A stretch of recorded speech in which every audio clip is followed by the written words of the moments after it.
Well, firstly, I hope that the games do proceed. So I'm happy to hear that Sherbrooke is rethinking their position.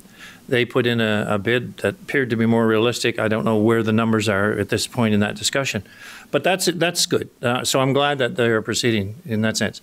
Yeah, the federal government could have, because under Heritage and Culture, they could have, had a different formula. But I think the message that was real, and I think they did, end of the day, get it, because people around New Brunswick got it, is there has to be a different model for us, because we can't afford these sort of big events.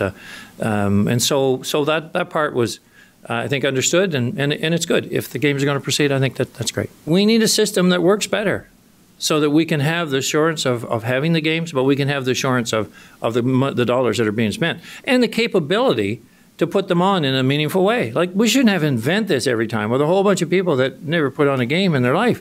We should be, the Francophonie organization should be providing that expertise to help locations put on these events. So we do it right, and we get better every time. It seems like their proposal was more realistic in terms of dollars. I think they were up in the 50 million range, were they not, somewhere in that vicinity?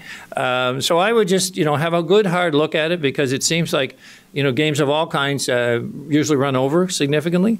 They may have more experience in doing this than we have, but look at it closely, every item, because what you find in the process is that without having that sort of scrutiny, and then also having a backstop there that says, okay, well, if this overruns, who's on the hook here? Is this a sharing thing, or is it all Quebec? Is it all New Brunswick, which was the case?